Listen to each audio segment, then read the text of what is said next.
Gracey was only 6 months old when she lost her mother in a terrible accident. In June last year, Gracey's mother 𝗀𝗵𝗶𝗀𝗶 and several other family members were trapped in a family home in Atlantis when a fire broke out. Gracey's aunt 𝗀𝗀𝗃, who lived nearby, arrived at the scene within minutes. I ran into the house. One of the guys came out with 𝗀𝗵𝗃. While I was sitting next to her, I realized my mom was laying right next to me and my brother was laying on the other side. So I spoke to 𝗀𝗵𝗃. I begged her to breathe. I told her that Gracey needs her.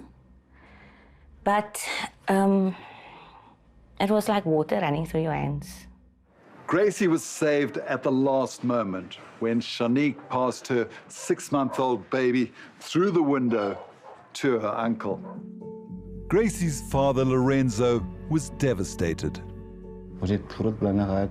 Ons het saam besluit dat ons wil 'n babatjie.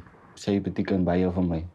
How close were you to 𝗀𝗵𝗃? She used to call me Lala. She always believed that Lala can fix anything. And the last day of her life, that was not the case. I couldn't fix it. I couldn't make it right. How have you coped? Oh.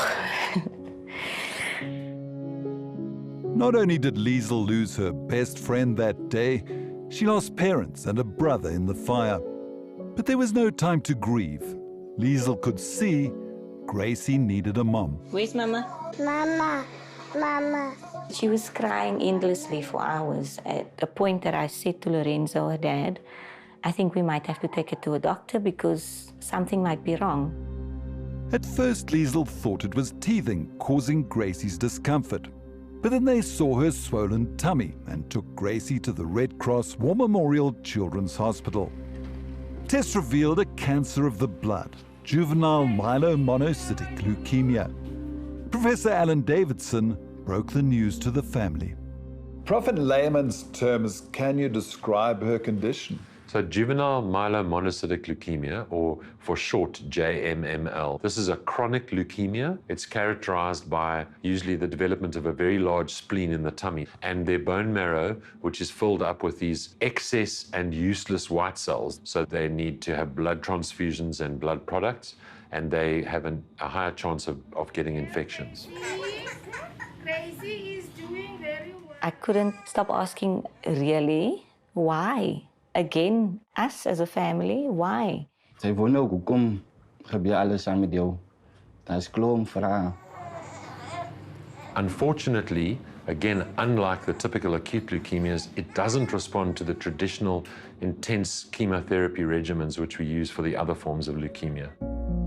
After 3 sets of chemotherapy failed, Gracey's only chance was to receive a stem cell transplant. The ideal donor is a matched 𝗬𝗃 donor, where you look for a 10 out of 10 match, and a sibling who is fully matched is the best donor. But Gracey has no siblings, so the search had to widen. For 30 years, the South African Bone Marrow Registry has been matching patients with donors. Gracey's case poses a challenge for them. Of the 76,000 donors on the registry, only 7.8% are colored. Finding a suitable match for baby Gracey is like finding a needle in a haystack, like winning the lotto, because not many people of color are registered on the database. We know the chances of finding a match within that population for Gracey are probably the highest there. And that's one of the reasons that we're going back to her community, is to be there and to see if we can't find a match there. In a special drive for Gracey, the South African Bone Marrow Registry went out to Atlantis in full force to find a suitable match. I was told that it was 1 in 100,000 people that might be a match. But we cannot sit and do absolutely nothing. We have to do something. 𝗀𝗀𝗃, what are your hopes and prayers for Gracey? A long life, a long, healthy life. And it starts with what we are doing now, finding a donor for her. And someone could be that gift of long life for her. Princess Gracey.